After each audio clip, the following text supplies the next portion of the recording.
They're kind of my glasses. These are my glasses from 15 years ago, 16 years ago, when I got hired here.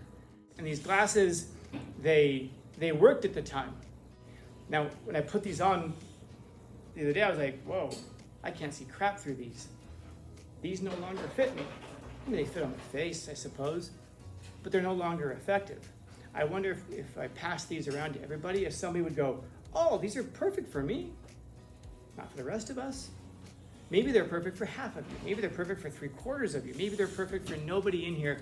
And we have to go to the room, not next door, maybe 2 doors down, and ask them to try them on. And there might be someone who goes, yeah, they're kind of weird, they're wiry, maybe they even smell a little bit, but you know what? They're perfect for me. I can just clean them off and make them smell better, and then everybody else will see how wonderful they are. Yeah, people are like that too. We don't all fit for everybody. Some people, the tunes just don't fit the chords, man. Take your 2 favorite songs, whatever they are. Think about it. Your favorite song, especially your favorite song lyrically. That's even better. And then think of your favorite song musically, maybe.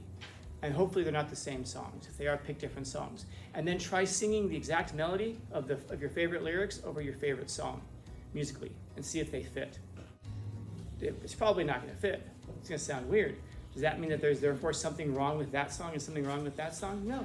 The tune just doesn't fit the chords sometimes. Doesn't mean there's anything wrong with anybody. Sometimes that's going to be you with somebody else. The tune is just not going to fit the chords. An interview tells you, if you get the interview, they're telling you you're good enough. So if that's what you're basing your self-worth on, congratulations, it's fulfilled. You're good enough.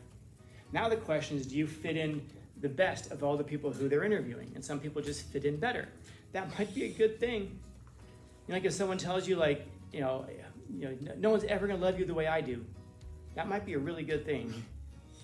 Sometimes it's a really good thing if somebody else fits in better. Imagine if you're applying for a security job, let's say, and then you don't get it, and you're like, man, I really want this job, but did he hire somebody else?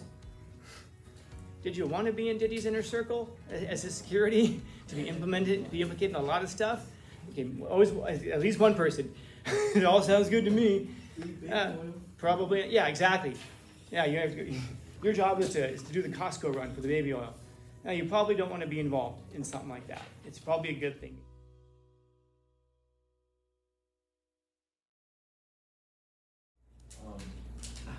It came to my head of I have an uncle that he just stinks.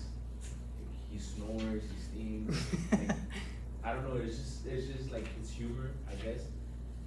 But he still managed to have a girlfriend, and after so many years, long distance and whatever. Has to be, right? Has to be long distance. They live together now. They have a house, they have a business, and they love each other like no other. You should write that down, and I can put it on my wall. And I can always remind guys, hey, everybody, there's someone for everyone. No matter what you think about yourself, there is someone for everybody. So here's the question then. I don't know if you know the answer to this. Does she know he stinks? Yeah. Huh. Okay.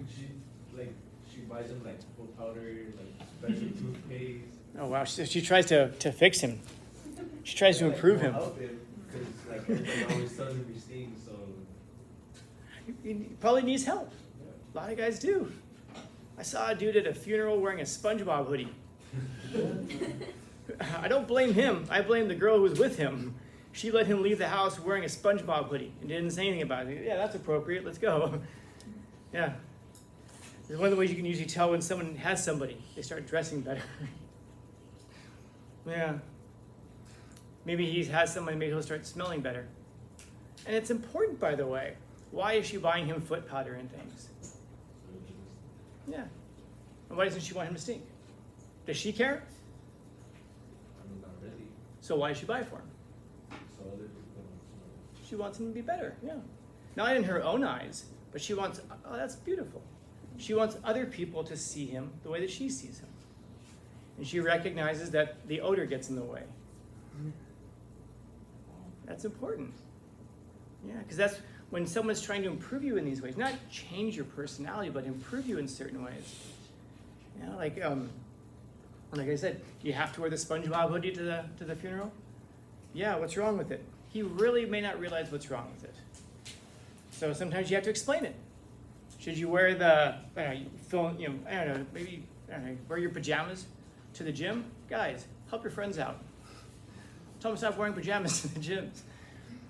Whatever it is. And it's not just because you don't like them that way.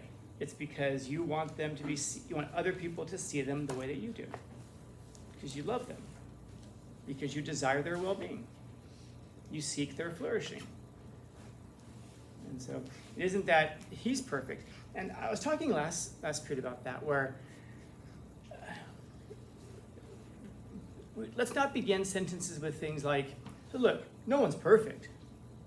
That now we're just giving ourselves an excuse. We're stating the obvious. Is anybody in here perfect? Okay, so it's just me. Good. But if the rest of you have things to work on, and nobody's perfect. And we understand that. That doesn't even need to be said. The problem is that when we say things like that, it starts to invite like other, excuses and like justifications and all that. It's like, any of you guys have ups and downs with family members? Okay, good. Does anybody not have ups and downs with family members or friends? Okay, so when it's your mom's birthday, you don't, and you post her on Instagram as your queen, you don't need to begin the description with, even though we have our ups and downs, or even though you drive me crazy sometimes. You see these posts, and now whenever I see that, I think, there's something else deeper going on there. If you feel like you have to point it out, there's a reason you're pointing out the obvious. And it probably won't be because you think people miss the obvious. But are they perfect? No. But here's the question, I suppose. Here's the question, I suppose. Do they fit? Do they fit? I was thinking about this when you were talking. These are glasses, obviously. Guess whose glasses these are? Kind of. They're kind of my glasses.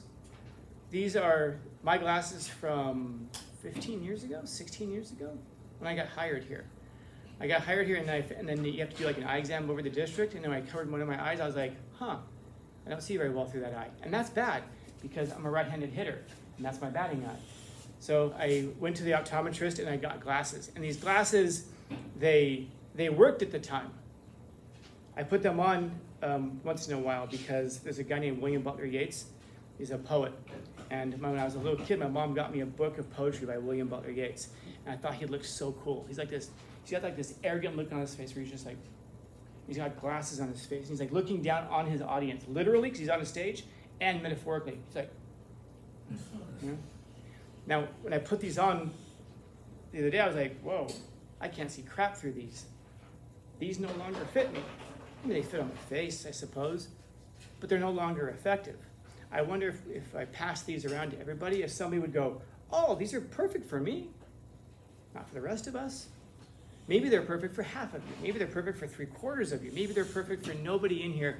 We have to go to the room, not next door, maybe 2 doors down, and ask them to try them on. And there might be someone who goes, yeah, they're kind of weird, they're wiry, maybe they even smell a little bit, but you know what? They're perfect for me. I can just clean them off and make them smell better, and then everybody else will see how wonderful they are. Yeah, people are like that too. We don't all fit for everybody. And but still, we will oftentimes judge ourselves really harshly for not fitting with other people. Some people, the tunes just don't fit the chords, man. Take your 2 favorite songs, whatever they are. Think about it. Your favorite song, especially your favorite song lyrically. That's even better. And then think of your favorite song musically, maybe. And hopefully they're not the same songs. If they are, pick different songs. And then try singing the exact melody of your favorite lyrics over your favorite song musically, and see if they fit. Follow? It's probably not going to fit. It's going to sound weird. Does that mean that there's therefore something wrong with that song and something wrong with that song? No. The tune just doesn't fit the chords sometimes. Doesn't mean there's anything wrong with anybody. Sometimes that's going to be you with somebody else. The tune is just not going to fit the chords. You want it to. You want to fit in with them. You want to like them. You want them to like you. And the fact is that either you don't like them or they don't like you. It just doesn't fit the chords. There's nothing wrong with that. It's just finding out which face you fit onto. as glasses. We're finding out which melody fits your chords. And so it isn't about finding the perfect song or finding a perfect person. We all recognize there is no perfect song. Well, that's not true. There are two perfect songs in the world. There's A Light That Never Goes Out by the Smiths and Just Like Heaven by The Cure. Perfect pop songs. Not a single wasted note in either of those songs. Don't believe me? I'll listen to it. And if you disagree with me, fight me. But otherwise, there's no perfect song. There's no perfect person. We don't need to state that. It's the obvious. But to see them perfectly, and how is it to see them perfectly? Are there any lies in perfection? In imperfection. But perfection means there's no lies. You see them exactly as they are. There's no, I shouldn't say lies, I should say untruths. Oftentimes, I see, some of you probably see couples like this where you think, what are they doing together? Like they just don't, it's just not, something just doesn't seem to fit. And maybe they're even always arguing and fighting. Why? Probably because they like the idea of being with somebody, just not that person. Or they like the way that a person looks, but not the rest of them. I was thinking of, I think I was just telling you about this. I saw this couple in the hall, and I know them. And I think like one of them is looking at the other person, like complete infatuation. They really like this person. And the other person seems annoyed by them, liking them so much. And I don't mean just like they seem angry, but you can just see that there's this thing of like the person just doesn't like being liked that much by the other person. It's not they don't like the other person perhaps, but you can just see that one of them is just so much more invested in the other. The tune just doesn't fit the chords, man. And the sooner that you recognize that, the sooner you can find the chords that fit, or find the tune that fits your melody. The sooner you can find those things that those people who fit, because it isn't about trying to change another person. It's recognizing them exactly as they are, and realizing that's a perfect tune, man. I don't know. There's a song I was listening to recently. I'm trying to remember what it was. I was playing it for somebody. I know what song it was. And there's like a vocal crack, like the singer's singing, and their voice kind of cracks in the middle of the song. But when you hear it, it's like it's still in there. It's like, oh, it's perfect. It's an imperfection. But a perfection means it fits its purpose. Would this be a perfect thing for writing on the dry erase board? Yeah. Would this be a perfect thing for you guys to have for lunch?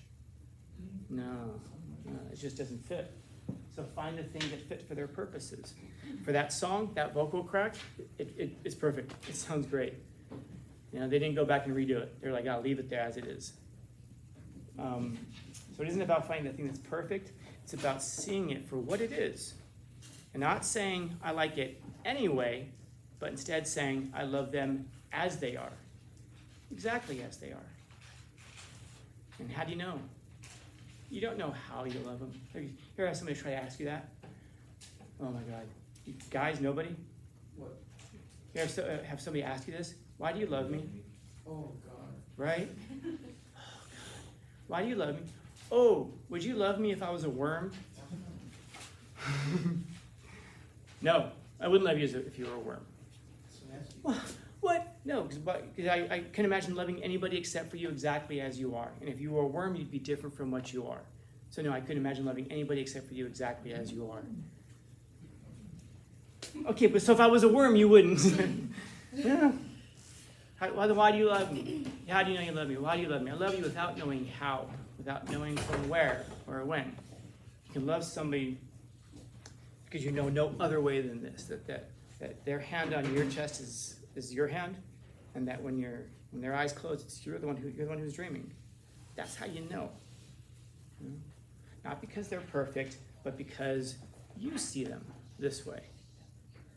Why is a painting beautiful? Part of it, here's the other part of the beauty of the painting. It's you. It's how you see it. Do you see it as beautiful? Are you imposing that on there? That is beautiful to you. Half of anything is you. Half of any of your experiences is you. The other half is the thing the other half is the thing that you're experiencing.